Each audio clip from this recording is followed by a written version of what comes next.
It's your boy Beats by Ash, back at it again with another banger of a video, and today I'm going to be bringing you guys the first Lost Caverns of Ixalan draft on the channel. I probably won't be doing a lot of content on this set. Personally, I don't think it's a bad Magic set, but it doesn't have the same level of replayability that Wilds of Eldraine had. So without further ado, let's get into the goo. Hopping into pack number 1 here, our rare is the Stalactite Stalker. I mean, this is a decent card, but definitely not a reason to start off in black. Currently, at the time of this recording, black is the lowest win rate color out of all 5. We've got Spring-Loaded Sawblades, a top uncommon in the white-blue controlling style decks, definitely something I'm interested in. Belligerent Yearling is a strong inclusion to any red deck just because it's a 2-drop that's overstated, and if you're in red-green dinos, this card has a much higher ceiling, but I don't think it tops the Sawblades. Also, we've got the Goblin Tomb Raider. In my opinion, is the best red creature at common. I think we're just going to take the Sawblades. This is just a really strong card, and it gives you value up front as well as value later. Pick number 2, we've got the Restless Ridgeland. Pretty much all of these dual lands that animate are very strong, but I've yet to have a draft where I'm actually in this color pair and I end up getting to use that land, and I don't think we're going to want this considering we started off with a very strong white card. We've got the Duskrose Reliquary, which is decent interaction considering the games start on turn 1. If you don't have a response to a flyer, a lot of times on the draw you can just die, so definitely interested in that. Gishath Firstborn. This card is really strong if you're in red-green. If we started red in pack 1, I would definitely be interested in picking this up. This card has haste, and as well, you can essentially deal damage to any creature on the field by paying 2. And then we've got the Triumphant Chomp, which is just a 1 mana deal 2 damage, and if you have a dino, it does more. I think we're just going to stay white here, keep our decision-making process simple. Alright, we've got a Quicksand Whirlpool. I found that most of my white controlling decks want at least 1 copy of this, sometimes 2. I think this card is very underrated, and a lot of times you can pick this up late, but it doesn't look like there's a lot going on in this pack, so very inclined to take this. Soaring Sandwing is a card that I would say you want to include in your white controlling decks about 50% of the time, but I'm definitely not interested in picking this up here. Maybe we can get this on the wheel as one of the last cards. Join the Dead, black's second best removal spell. The game starts on turn 1, and so if you can't interact until turn 3, sometimes you're just dead, but if you're black, this is a good card. We've also got Staggering Size, which in my opinion is green's top common, but we're just going to go ahead and stay white here and take the removal. Okay, so we've got a Malamat Warscribe. This is a card that you want to include about 70% of the time if you end up in a more aggressive white deck, but I don't know that that's what we're trying to do. Even in your controlling decks, sometimes this can still make the cut. It's probably better than a lot of the other high-costed cards because at least it creates a finisher. White's main gimmick is to create as many objects as possible, or we could pick up the Volatile Wonderglyph, which is a really strong 2-drop in my opinion. I think it's very underrated because the artifact keyword goes a very long way on a creature, and being able to cycle whenever you attack or tap it for something like an adapted gem guard is pretty strong. Another copy of Quicksand Whirlpool, and I don't know that we want 2 of these, so I think I'm just going to take the Warscribe here. Okay, so we've got Bringer of the Last Gift. I think this is actually a pretty premium card in black. There's not a lot in this pack I'm interested in. Pirate Hat is pretty good if you start off with some flyers because making a 1/1 a 2/2 is very strong. There's also the River Herald Guide, which I think is just a fine card to play in any green deck. Probably going to be our pick here.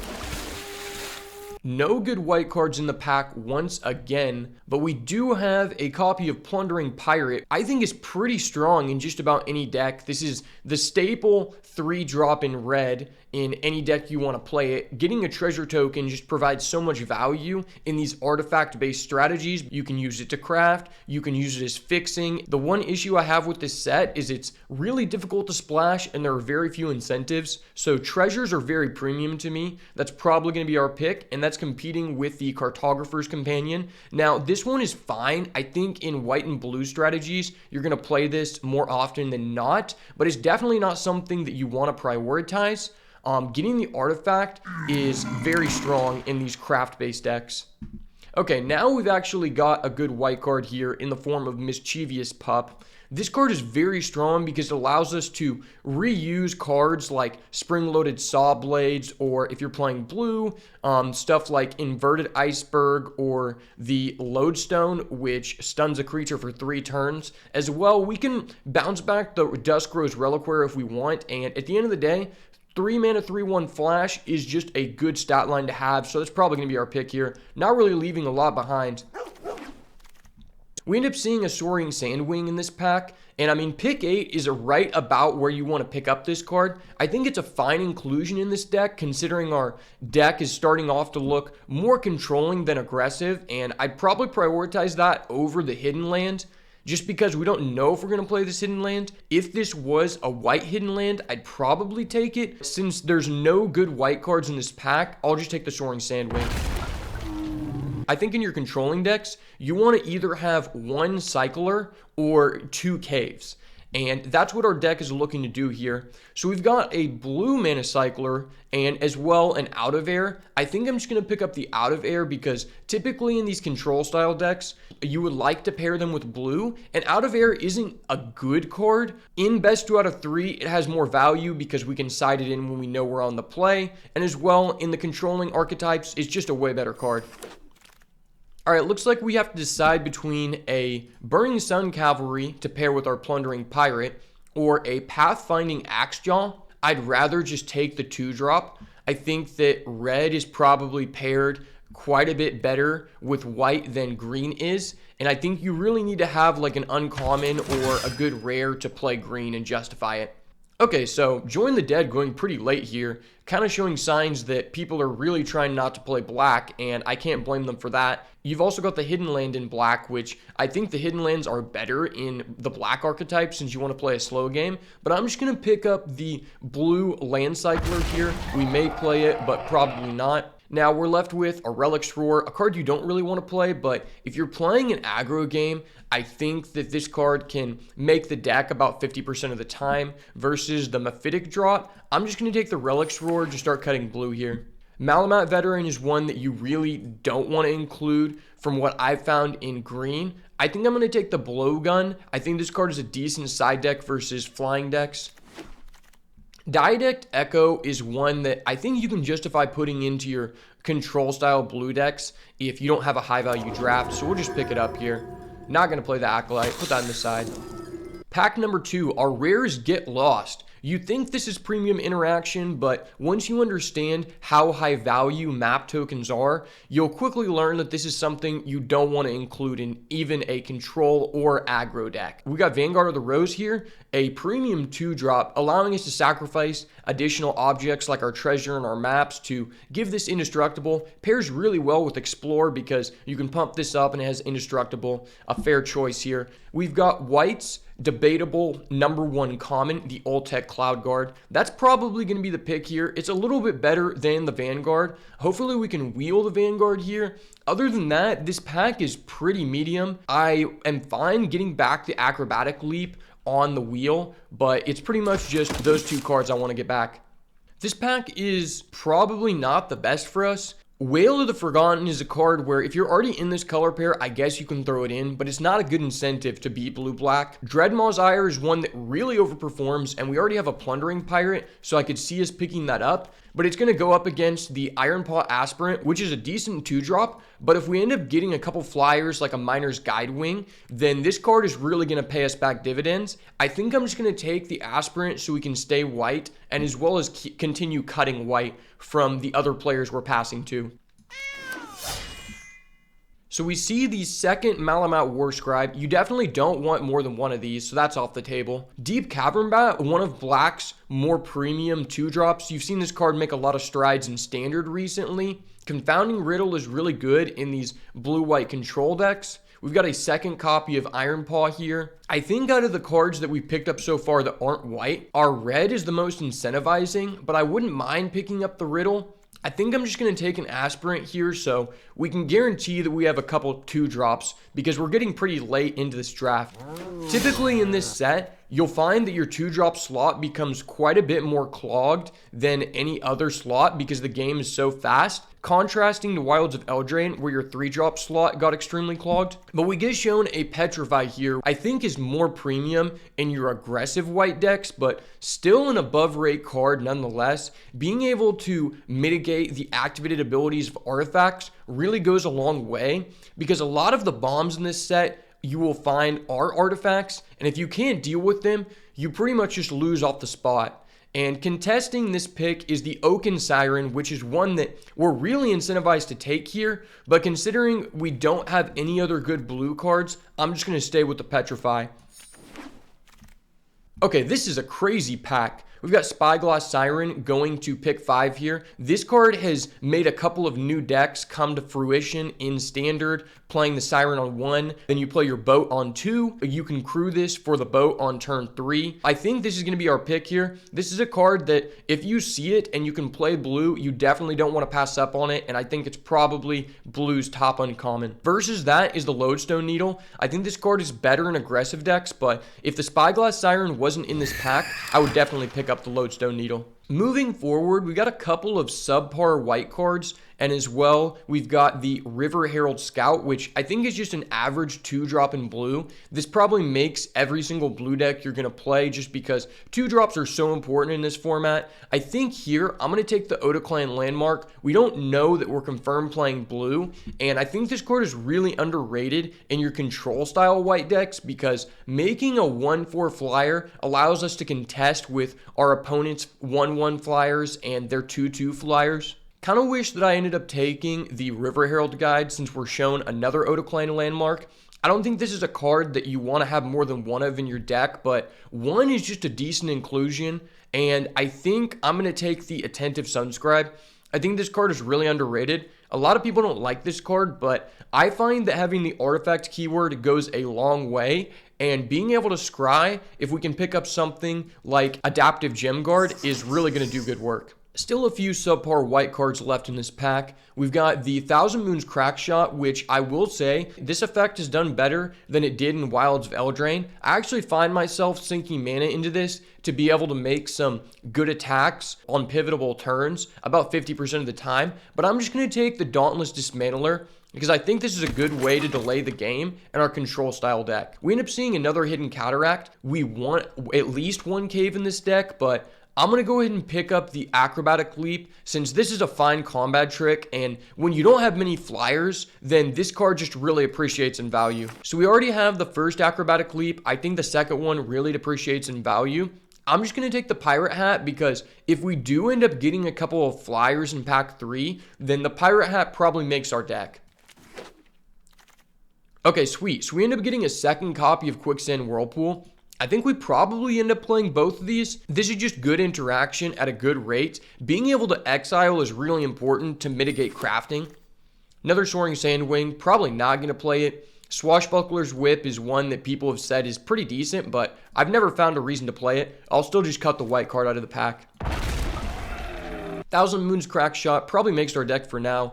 It's kind of crazy. We're kind of going into pack 3 with an entirely mono white deck, and considering we got quite a bit of white in pack 1, there's a good chance we could just end up with a mono white deck. This pack is insane. I lied to everyone's face. We're not staying mono white. We're taking Zoetic Glyph. This is the mythic uncommon in this set. This card just provides so much value. Making a 5/4 with essentially haste for 3 mana and then getting your 3 mana back potentially off of the Discover is literally insane, giving us additional use to map tokens and treasures. This rare is actually really good if you have a dinosaur strategy, but it's not for us. Maybe we can wield the Deconstruction Hammer. Not the best in our deck, but if we can get that or the Inverted Iceberg back, that would be really, really nice for us. Okay, quite a few things in this pack for us. We could pick up the Deconstruction Hammer now, but I think it's a little bit lackluster considering we only have one 1-drop currently. This card really performs when you have 4 or 5 1-drop flyers, and I think we can probably wheel this from the first pack. In contention is the Waylaying Pirates. This is a card that I think is a really good curve topper. I typically like to have at least 2 to 3 4-drops in this style of deck, and with how many artifact synergies we have, we're definitely going to want this. Ooh, this is going to be a tough pick. So we've got the Council of Echoes, which is a really good top end in our controlling strategies, versus the Miner's Guidewing, probably white's number 2 common after the Cloud Guard. And as well, we've got an adaptive gem guard. Definitely don't want to pick this up here with the other picks, but if Miner's Guidewing and Council of Echoes weren't in this pack, I would definitely pick this up because it works really well if you have an Otaclan landmark, and as well if you have a couple copies of Tinkerer's Tote. I think this card is just a little bit out of the ways for us. I think it does better when you have stuff like Inverted Iceberg to mill a couple cards through your deck. And now that we have the Miner's Guidewing, I'll feel good about picking up a Deconstruction Hammer if we can get that back on the wheel. Nothing really for us in this pack. I mean, we've got 3 really premium blue cards, so it's looking like we're going to stay blue here. This Mythic, I've seen people do good things with it, but it's just difficult to be the blue-black drafter because you need specific cards to make this deck work. Like the 3-mana card that adds back 2 creatures. I would probably just pick this up for the collection. I don't really want to play 2 out of airs. Ooh, and we see a Galta Stampede Tyrant. I haven't gotten to play with this yet, but in your green decks, I end up getting to 7 or 8 mana just about every game that I don't get blown out by flyers. So this is definitely a cool card, and hopefully we can experiment with it in the future. But our pick is going to be the Alt-Tech Archaeologist. I think this is a better curve topper than the Malamat War Scribe because we're playing a controlling late game style of deck, and being able to add back artifacts ends up being really, really good. Ooh, and we see a pick 6 Tinkerer's Tote. We'll take that all day. This card looks underwhelming at first, but in a deck where you have Otaclan Landmark, a Spring-Bloated Stawblades, and a Zoetic Glyph, getting 3 objects for 3 mana and then generating you 3 life to delay the game really goes a long way. Sad that we have to leave the Council of Echoes in this pack, but definitely excited for the Tinkerer's Tote here. Deck's looking pretty good. I think here I'm just going to take another Alt-Tech Archaeologist. I might even just cut the Soaring Sandwing and play 2 of these. I think that 2 works really well in these control style decks, and getting to 5 mana really isn't that difficult when you have a lot of premium interaction like we do. We already had the Petrify, we already have the Sawblades, and as well as the Dusk Rose, so probably going to make the deck here. Runaway Boulder is one that I don't think you should sleep on. I think it works best in black decks where you want to get Descend going so you can really take advantage of the cycling, but considering we have 2 Quicksand Whirlpool, this is just the same effect, but Quicksand Whirlpool is a better rate. I don't really see us playing any of these cards here. I'll just take the blue card from the pack, let other people play what they want to play. Ooh. And just like I said, we end up wheeling the Deconstruction Hammer. Very nice for us. Let's see how many creatures we have. So we only have 12 creatures, but we have a decent enough amount of 2-drops that I think it's worth it to pick this up, because what I found is if you can't answer bombs, you're going to lose very quickly. So you want at least 1 form of artifact interaction. Sad we have to leave the River Herald guide, but I'll pick that up all day. Ooh, and we end up wheeling a Cartographer's Companion. That's probably going to be our 23rd card here. Deck is looking pretty solid and super excited to see this. If we had an adaptive gem guard, then this deck would be perfect because we have so many cards that generate additional objects. Nothing really for us. I'll just take the blue card. Once again, we'll take the Out of Air. Last few picks here. Our deck's basically just complete. We'll take the Acrobatic Leap. Maybe it comes in the side. I think I'm just going to agree with the computer and go 10-7 split, because since we want to play the Spyglass Siren in our deck, we want to be able to have a good chance to play this on turn 1, and I think 10 planes is good enough to where we'll see at least 1 planes throughout the game. We don't have any double pit mana sources of either color, so deck looks pretty strong. Let's get into some games. Hopping into match number 1 here, we've got a 2-lander, but we also have the Scry. We got 1-drop, 2-drop into the Scry, so we're definitely going to keep this.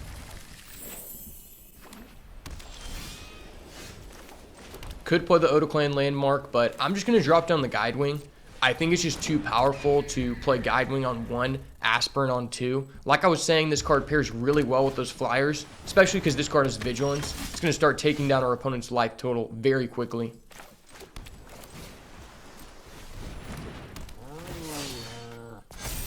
Get in for our 2.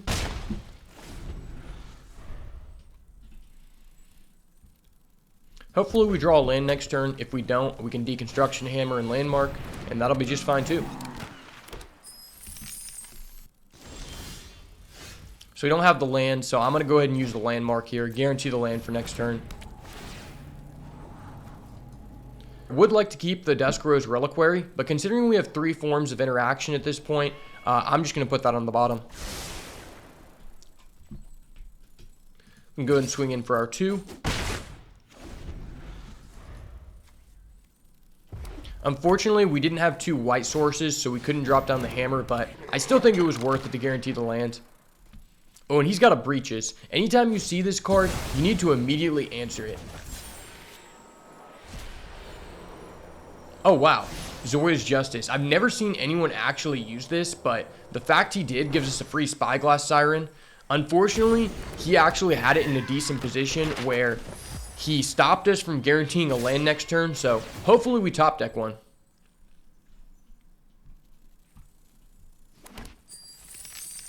This really sucks, but I kind of feel like we have to double block the Plundering Pirate because next turn we're most likely going to have to petrify his Breaches just because this card's so oppressive. So we want to stop him from having a pirate. Very unfortunate we have to do this.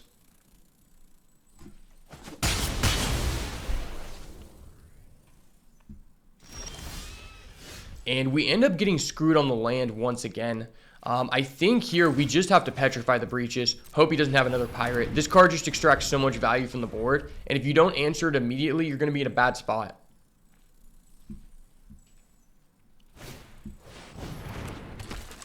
Oh, and he's got another bomb.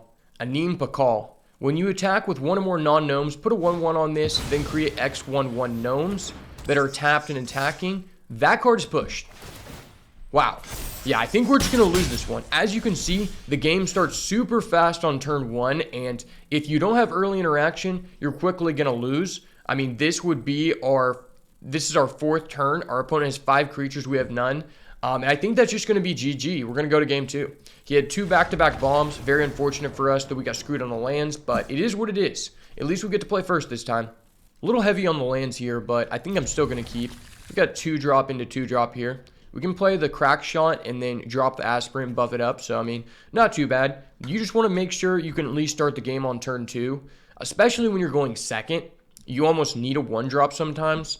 Because we're going first, we can kind of get away with starting on turn 2.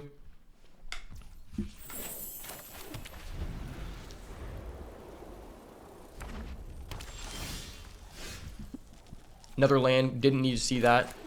Just go ahead and drop down the Crack Shot here. Just go ahead and pass.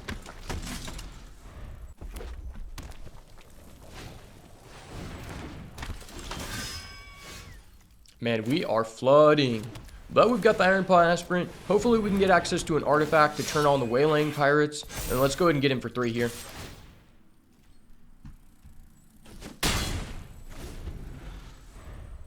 Good thing is we can at least sink mana into this if we don't end up drawing anything the next couple turns. Interesting he's playing an Otaclan Landmark. I mean, his deck is pretty aggressive. I don't think this is the kind of deck you want to have this in.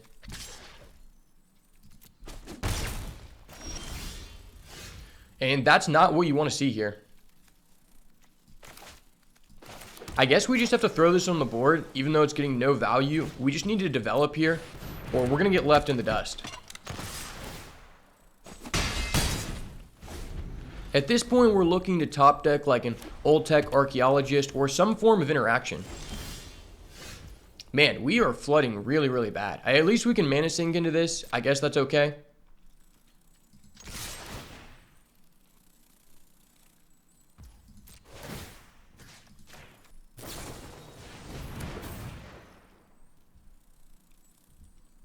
And he's playing a Family Reunion. Damn, this guy has a lot of below average playables in his deck. A lot of filler.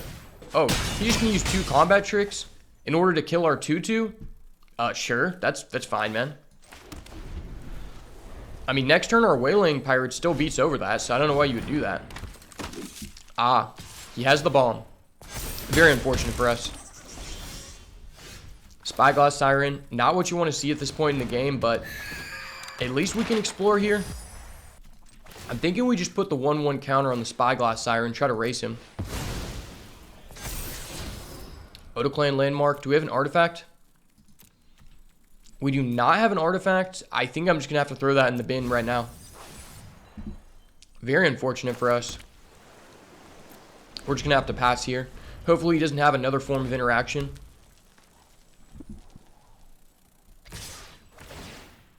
And he's going to go ahead and attack with everybody. Kind of feel like we just have to double block this here. If he has another combat trick, I mean, we're going to be in big trouble. Wow, and he's playing 2 family reunions. That's disgusting. Yeah, this card is not very good. You definitely don't want to play this, but considering he was in a win more position, it really benefited him here. And you got to think, he had to have this bomb on the board in order for this to become a playable card. And it looks like we're just going to flood out in this first match. Very unfortunate for us. But it is what it is. At least you guys can get a taste to see if this format is for you. You know, that's why I don't recommend playing best of 1, because the variance is so high with who wins the die roll and who starts with a 1-drop, because your opponent can easily take over the game. I think he just kind of has like a soft lock on us with the Levitator and as well Anim Bakal, because we're not going to be able to interact with either of those, and he's just going to get a surplus of 1-drops with almost no AoEs in this format. I think that's just going to overwhelm us and cause us to get blown out here.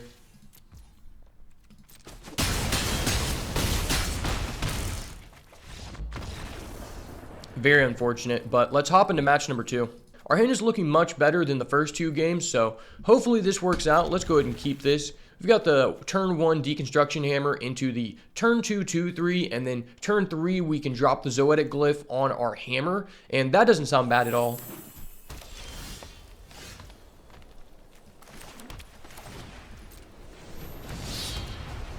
In this format, anytime you can start the game on turn 1, you feel pretty good, especially when our opponent is just going to pass priority there.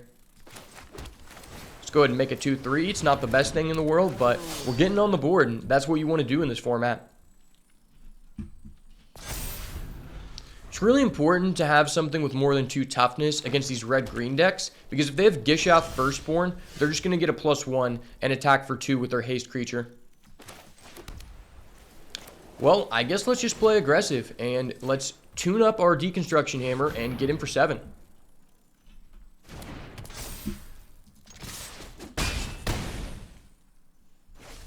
Alright, we just put our opponent at 13 by turn 3.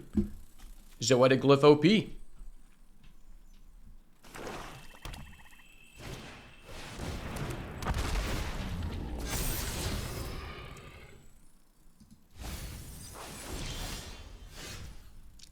Duskbrow's Reliquary is pretty nice, except we don't have a artifact. I think it's still worth it for us to sacrifice the Iron Paw and just remove his Axe Jaw so we can get him for 5 here. What you really have to think about in this format is when to use your removal, because there's so many bombs, and if you don't answer them immediately, you can die within 2 turns, and you saw that last match come up in both games. But considering we have the Whirlpool and next turn we're playing Archaeologist, I think we'll be just fine.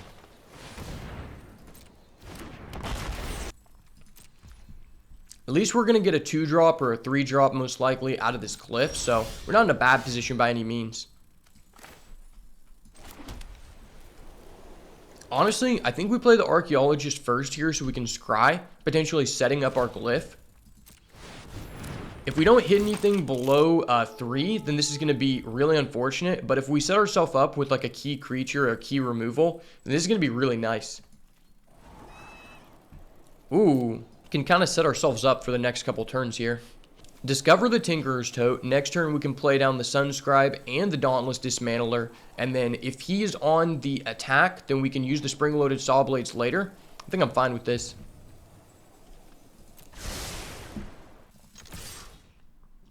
Let's go ahead and trade with his Down Automaton here. Get out our Tinkerer's Tote.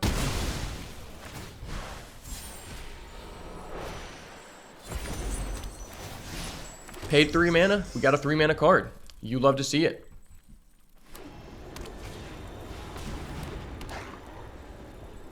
Basking Capybara to me is kind of an underwhelming card. I guess considering he has some black mana, it might be beneficial for him, but I found that outside of black, it's pretty difficult to trigger to send, so For the most part, I've stayed away from this card. We're going to go ahead and hit him for 4 here.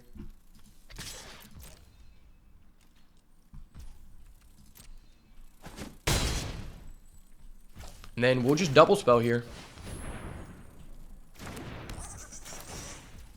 Dauntless Dismantler is actually a lot better than it seems. It gives you an additional form of artifact removal, as well as the ability to clog up the board in the early game. And I think that's very important in these control style white decks. You definitely don't want to overlook this card. Next turn, we're getting the Saw Blade, so we're going to have a target to craft with because we can sacrifice this Tinkerer's Tote and just craft in the graveyard, so that's very nice for us.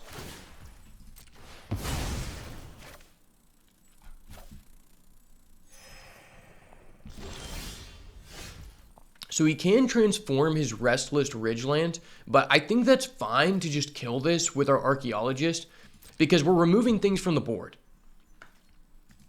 And then next turn, if we can top deck a land, we'll be able to Quicksand Whirlpool, and that should be lethal, assuming he doesn't put anything else on the board.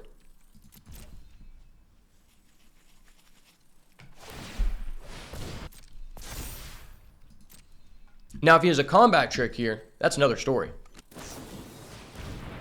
Okay, he's got a first strike, so not the best for us, but I still think we're in a decent position here.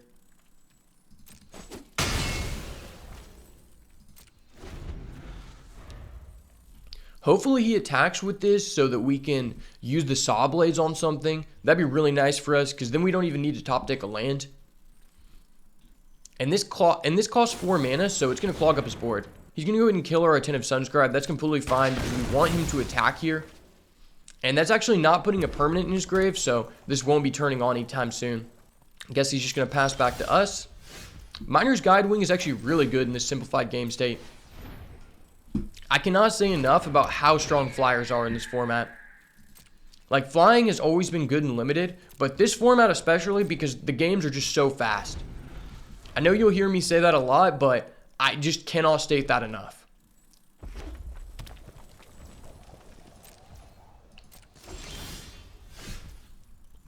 Cool, and now we can finally remove his land with the Quicksand Whirlpool, so that's pretty good for us. I think we just attack with the Miner's Guidewing.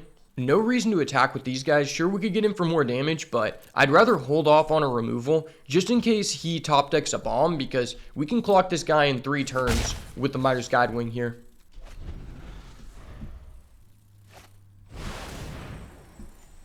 Walk with the Ancestors. Okay. Well, let's put you in the hands to discover. Okay, he's going to have to add that to his hand because that's an X spell, so that's decent for us because he's going to have to sink his mana on it. Oh, I forgot. Dauntless Dismantler makes all your opponent's artifacts come into play tapped. So that's super crucial here because that's just going to be lethal. I actually forgot about that. That card is just actually so surprisingly good in your control decks. Not the best hand, but I do think the Saw Blades is really good on the draw here. And considering we're not going to be developing the board, I think it's fine to just keep this. Because our opponent seems to have a pretty aggressive deck. Starting off with the Restless Ridgeland, that's not good for us.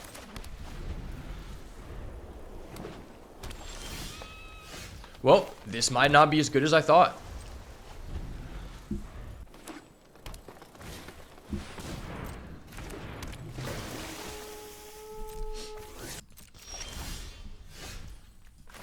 I guess we'll be Saw Blading the River Herald Guide, which I don't think is too bad.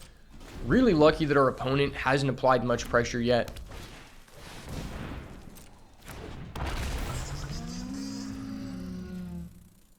Oh no, I guess we can't use the Saw Blades on the River Herald Guide because he has Vigilance. That's very unfortunate for us. Is it worth it to Saw Blades here so we can lock down the Dino? I don't think so. Damn, and we're just getting straight up flooded. It might just come back to bite me that I didn't aggressively mulligan for a 1 and a 2 drop, but I guess we'll just have to see.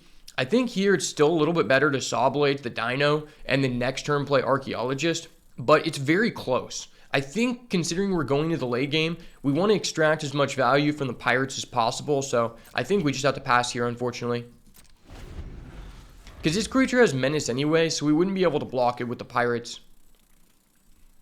Maybe last turn we should have Saw Blades just for no effect so the pirates could be turned on, but there's no way we could have known that we would top deck another land here. Well, I guess let's just Saw Blades in the Dino. Hopefully it doesn't have a combat trick.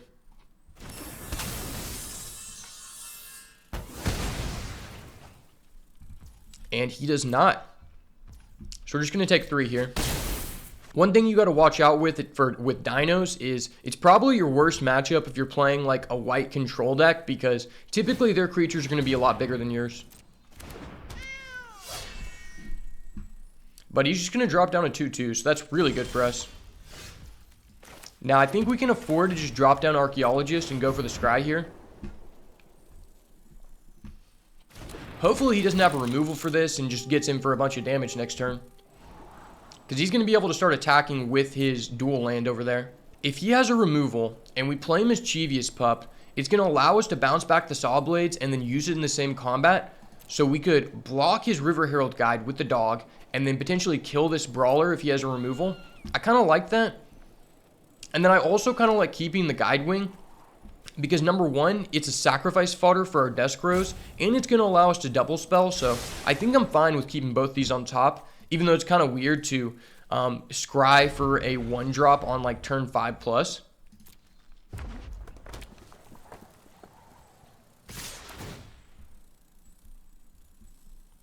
I think it's justifiable here to go ahead and block this, because we want to make him use a combat trick so that our dog gets to go through next turn. I mean, if he's using a combat trick, this already has trample. So I think we just block this. I think it's going to mitigate more damage in the long run.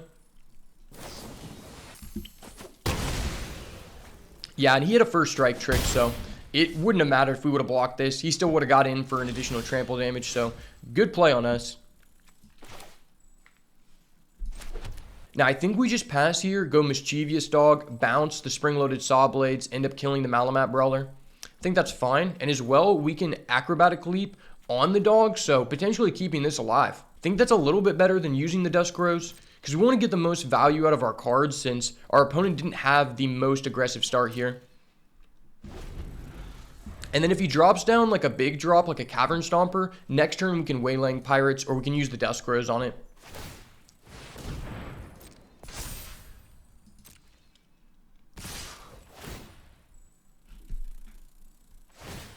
So he's going to untap the Brawler here. So that means we're going to have to play down the Mischievous Pup.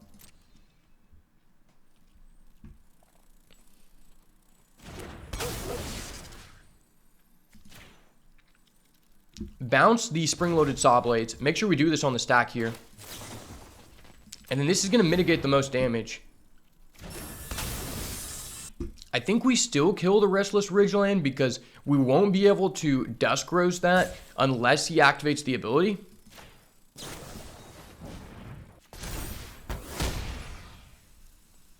So we're going to put him at 1. Now he'll be able to kill our Saw Blades if we don't do anything here. Very bad situation for us because we needed the Saw Blades. I think we'll go ahead and block the River Herald Guide.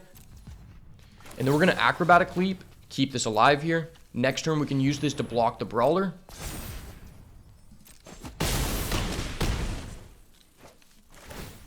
Going down to 2 here, really risky for us.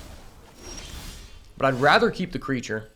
So we can play every card in our hand, so not too bad for us.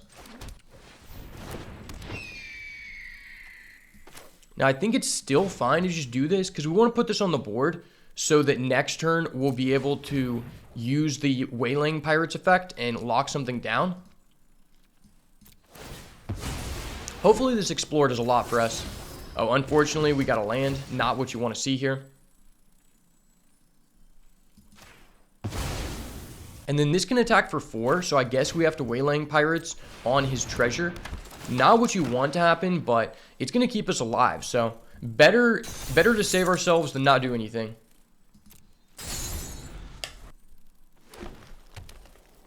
Hopefully we top deck like an old tech Archaeologist, since we have 2 in the deck. It'd probably be the best thing for us. Unless he has a form of interaction, then we just die. Okay, I guess he's going to forego attacking. Zoetic Glyph, I mean, that's not bad. It can technically block the Ridgeland. Zoetic Glyph on the Reliquary isn't good, but it has Ward 2. So that's at least something, right? And then I think we just keep the island in hand in case we get something that allows us to discard. Do we have anything on our deck that we need that though? We have to keep the Dusk Rose up to block his Ridgeland, so we just go in for 3. If he has a removal, he's killing us anyway.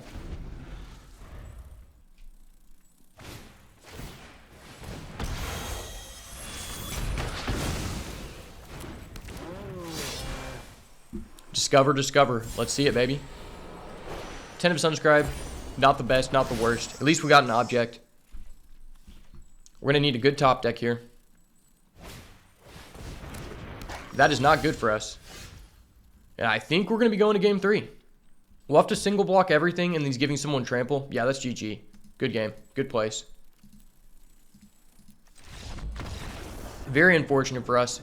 As you can see, the dual lands really go a long way, especially the more aggressive ones. I think the Azorious one is the best, but Restless Ridgeland is not bad by any means. Okay, this hand's insane. We're keeping this all day. Turn 1 Siren, get our map token, baby. Turn 2, we can Miner's Guidewing and play the map. Or we could Iron Paw Aspirant. Think I still want to explore here so we can guarantee the land for next turn? Yeah, let's just go ahead and do it. If we dead draw, we can still Iron Paw next turn. At least that way we're putting 2 flyers on the board. Juicy land off the top. Not what you like to see, but we got a 2/2 flyer. We're getting in there, boys.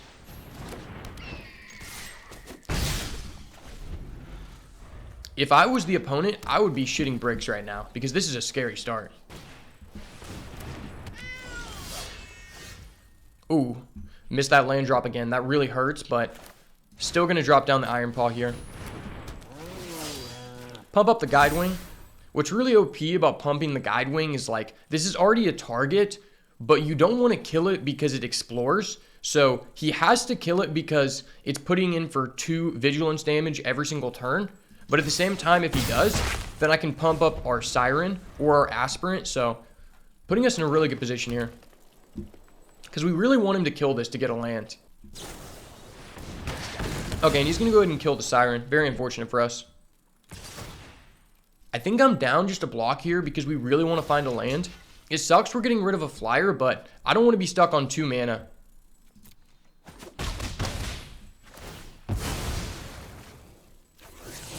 Yes, sir. Let's go, baby.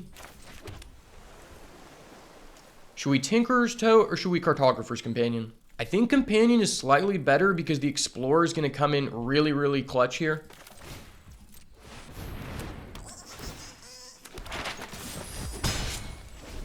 He's already at 13, so if we can find like another land and an old tech Cloud Guard, we're going to be in a really good position. Maybe I should have kept the Miner's Guidewing, but like I said, I just didn't want to be stuck on 2 lands. Still just kind of want to explore here. We put it on the Companion, and then maybe we play the Sunscribe if we don't get a land.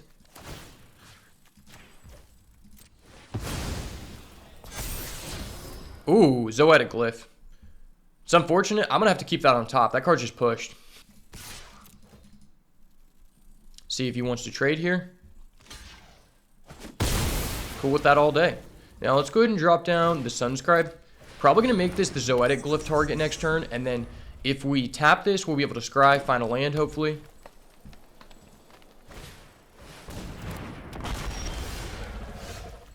It's probably better to do this than just drop down the Tinkerer's Tote, because we need to find a land fast. Keep that on top, okay. Well, never mind, it doesn't matter, he's going to trade.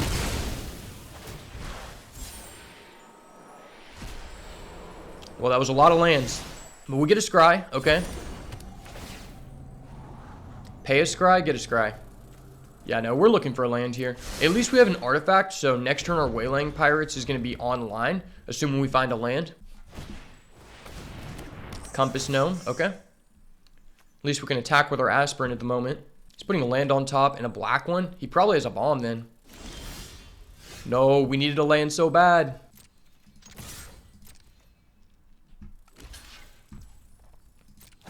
Looks like he's willing to trade here. Should we Tinkerer's Tote or should we just transform the old tech Landmark? I think it's better to Landmark this turn because next turn we can go Tinkerer's Tote And we can still attack for 1. Crafting is just so good, guys. Anytime you craft, it just feels like additional value, not really a cost. Because as you can see, you almost always have a target in the grave. Well, that's unfortunate. But that's pretty good for us. Honestly, I think we just let him attack here. I'm just going to go ahead and drop down the Tinkerer's Tote. Hopefully he either taps his Altasar next turn or he attacks with it so that we can get the spring-loaded Saw Blades online. And the next turn, we can potentially Dusk Rose and Saw Blades in the same turn. So even if we don't get a land, we're still going to be able to do a double spell, which is pretty nice. Okay, sweet. He's going to go in for 4. You love to see it. Play another one. I have artifacts now. Okay, he literally did it. Okay, thank you, sir. Thank you so much. Wait. Oh, damn. We don't have 2 white sources. That actually kind of sucks.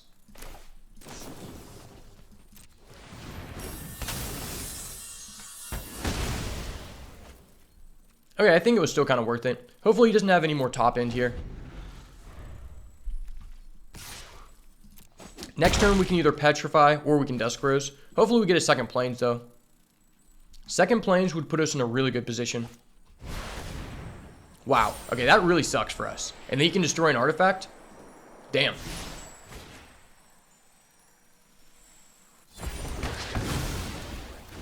Not looking good, boys. Need a Plains off the top.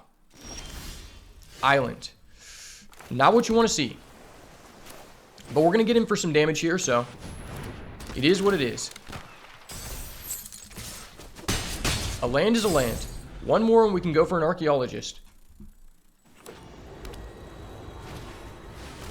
Now that is not good. He's seen his dual land every single time. That really sucks. They come down to just Petrify and attack. I mean, he got rid of his artifact and enchantment removal. I'm going for 5 here. If we get too low, we can Tinkerer's Tote, assuming we top deck a second Plains. We've got 10 Plains in this deck. Can we get a Plains, please? Well, actually, we need a second Plains to not die, because he's going to hit us for 9, and it's going to untap his Altasar, which means he'll be able to burn us for 2 on the following turn, assuming we don't top deck a Plains. We're basically screwed. We have to turn full control on here. Oh, damn, that's just GG. RIP. Well, very unfortunate for us. That just goes to show having a good deck is only one of 3 components that make for a good draft run. Sometimes you just get land screwed and your opponent just sees their bomb every single game. But it is what it is. Well, this is not playable. We're going to be mulliganing here. I learned from my mistakes. And we're going to mulligan again. This is not ideal, but we can't go past 5. At least we're on the draw here. Okay, our opponent's on green. That's a good sign that he doesn't have a very fast deck. I'll pick up the spring-loaded Saw Blades. I mean, when you're on the defensive, Saw Blades is just such a good tempo swinger. But he has a cave. That's interesting. Oh, that's not good. That is not good at all. Just means we're going to have to use our Saw Blades next turn.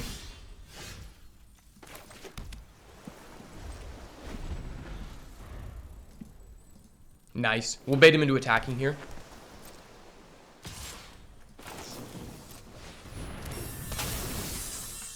Hey, you know the drill, buddy. We're getting back our Dusk Rose. Sucks that he knows we have that, but a removal is a removal. Especially when you've got fodder. What's nice, though, is that we can sacrifice one of these, and then we can craft with it later. Do I want to craft with this, or do I want to craft with that? I think we just craft with the Otaclan landmark here. Because we need to make a creature. And then Dusk Rose can just sacrifice the hammer. But we need to start attacking.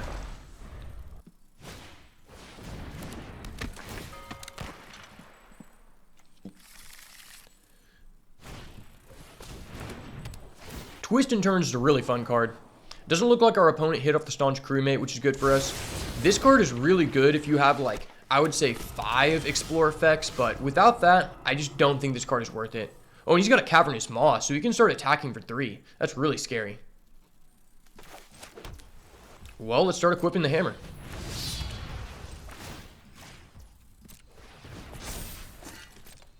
We're going in, baby.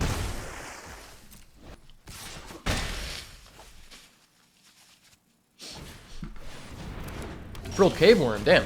I will say I at least respect this guy because he's got a full-blown cave strategy. And you got to put some respect on the Caves deck because no one else is.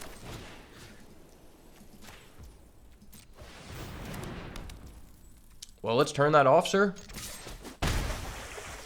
Get him for our 2. We're winning the race. So he needs 1 more cave.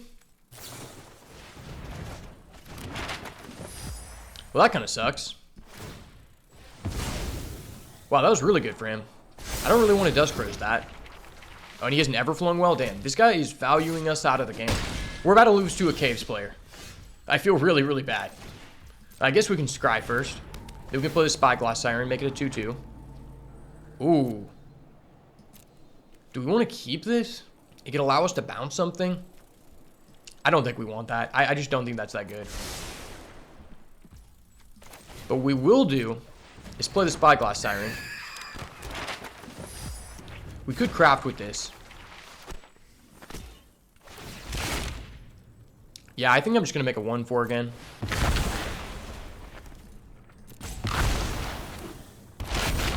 It's unfortunate we got to get rid of the map, but at least he doesn't know we have the Whaling Pirates. Everflowing Well is a really good card. You don't want to sleep on this. Divination that enables to descend and has artifact keyword is really strong in this format. And he has a Triumphant Chomp. Well, that sucks.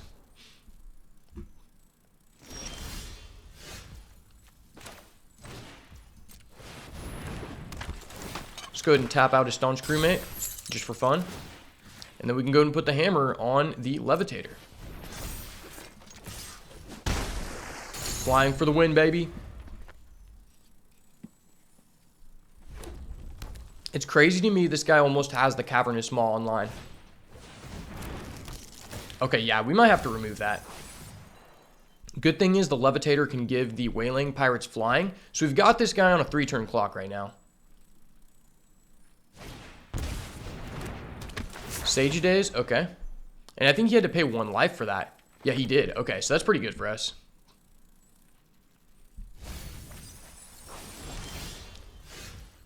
Not keeping the Zoetic Glyph, that's really scary.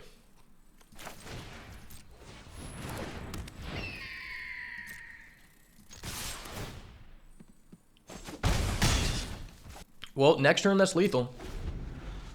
Hope he doesn't have an answer. Dude, everybody be getting us today with the Artifact Enchantment removal. We're 0-2, and this guy's deck looks really premium. He has a Chomp, a Zoetic Glyph, and a Brackish Blunder. He's got all the interaction. And the Deep Cavern Bat. Very rarely have I seen someone be able to make a 3-color deck work, but he's putting us to work, and he's got rares to show it.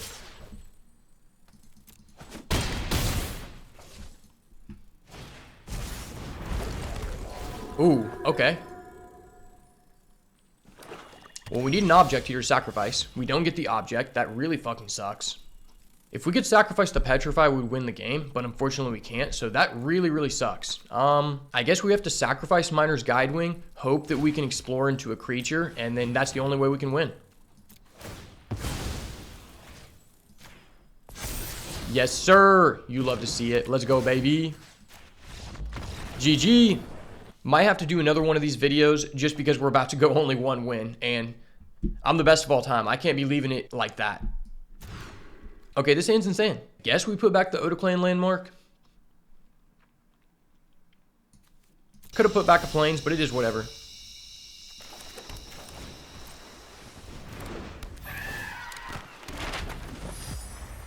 Kind of awkward now, though, because we really wanted the object for the Zoetic Glyph, but I guess we can hold off till we play the Companion.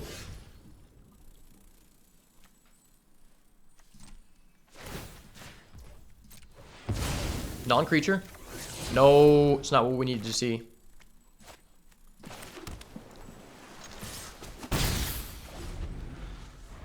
Nautilus is really good. Having Vigilance in the artifact keyword really puts this over the top. And he has a Zoetic Glyph. You hate to see it. And that has Vigilance? Damn, that's disgusting.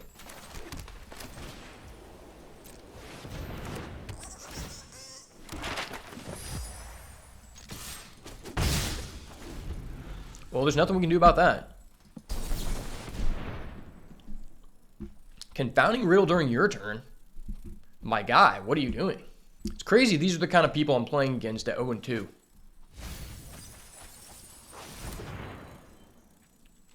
Mills 3 lands? That's crazy.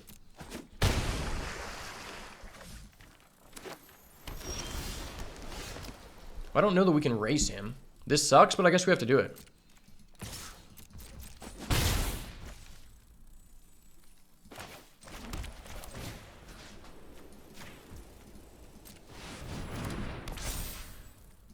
I'll match your Zoetic Glyph with a Zoetic Glyph, fine sir.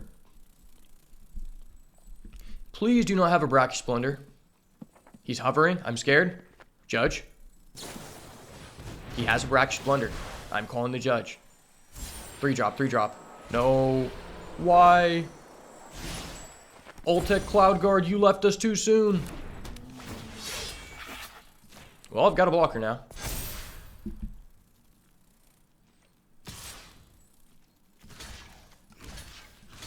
Move out of the way. Double trade coming in. No combat trick, sir, please.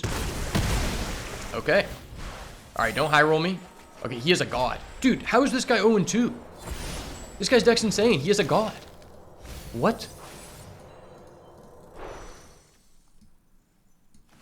Bro, he has an OG or Paptique, and he has a Magmatic Galleon? How are you 0-2, bro? What?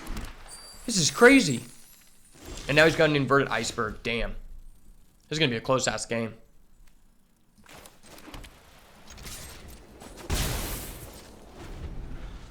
Unfortunately, nothing we can do here. I'm going to have to quick send Whirlpool is Plundering Pirate, which is not what you want to see.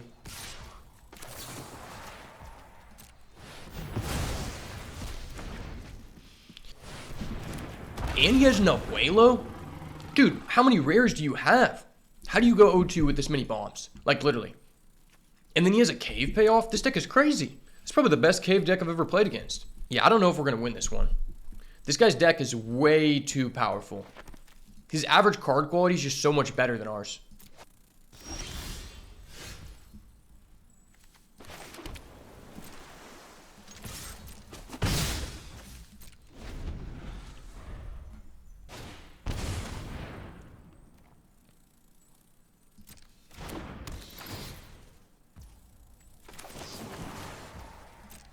Very unfortunate. He's going to get our Mischievous Pup. I think he's just got this one under wraps.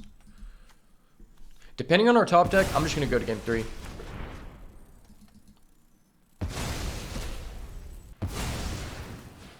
Okay, our opponent literally just has 6 rares. I'm going to game 3. Dude, how do you have 6 rares and you're 0-2? Well, this draft has shown one thing I don't enjoy about the format, which is how bomb heavy it is and how low quality the removal is, to where it doesn't really answer the bombs all the time, and sometimes it just gets way too out of control. I mean, I guess we're going to keep here. We can go Ultec Landmark on 1. If he has an aggressive start, then we can Saw Blades, unless he's just OP as fuck and starts with the Cave Dwelling Bat again.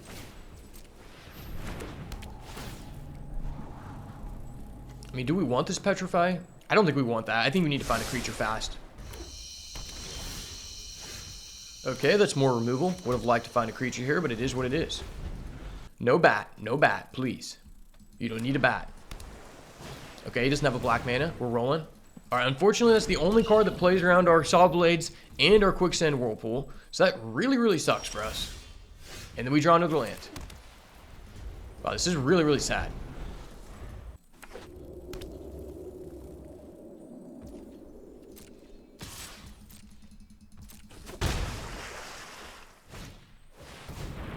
And he has the Everflowing Well.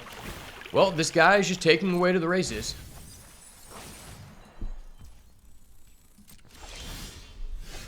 Need to find a creature really bad. Not the one we wanted, but it is a creature nonetheless.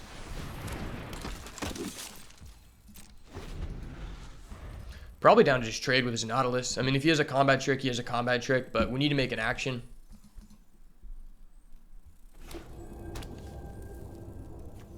He's got 2 caves. If he top decks, he's got 3 caves. If he top decks the Cavernous Maw, he's going to be clapping us up. Sage of Days, okay. I already know this guy's going to mill some broken-ass cards because his deck's insane. Okay, well, let's go ahead and throw down the Archaeologist. Hope we don't die here. Waylaying Pirate's good. Acrobatic Leap. Mid as fuck. Yeah, let's just keep it like this. So we've got a lot of good interaction, but we just don't have that many proactive things to do. Really would have liked to get a couple Water Wind Scouts in this deck, but you can say that about any blue deck. Okay, that's broken. Yeah, I'm cool on that, Chief.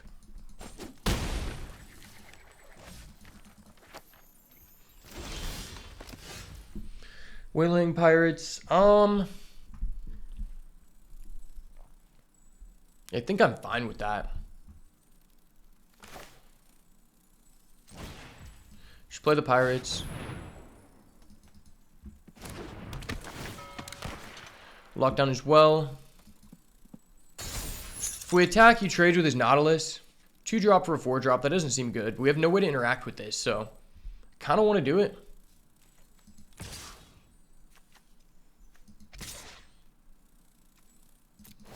Yeah, let's just do it. I know you want to trade a 2-drop for a 5-drop, my guy. Well, damn. He has another piece of interaction. Dude, how are you 0-2 with this deck? This deck is insane. Like, this is an automatic 0-3 deck. He has so many bombs that are so difficult to answer. And we're just sitting here twiddling our thumbs. Oh my gosh. And you draw the Bent Thesaur. That's so broken. Wow. Scry 4, draw 2. That's literally insane. Well, I feel like we have to do this.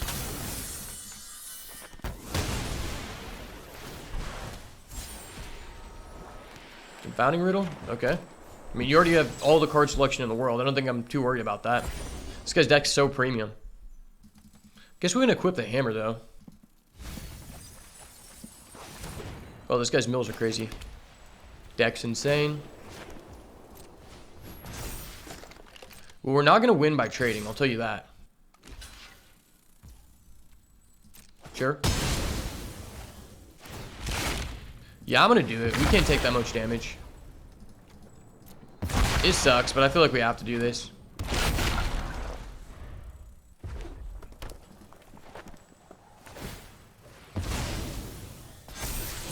That is not good for us. Another piece of interaction to set us back. Yeah, this guy's deck's crazy. I don't know if we're going to be able to win this. I don't even know how we took one game off this guy. His deck's literally insane. Dude, please speed up. You literally have every form of interaction. Your deck is so autopilot. Just play the best card and you're going to clap us every time. All right, we're taking 5 damage. We are screwed. That sucks. Now, next turn, we're going to have to Quicksand Whirlpool for 6. Never mind, he has an Ogier Fatigue. Yeah, he can just brackish blunder whatever we do, so that's just GG.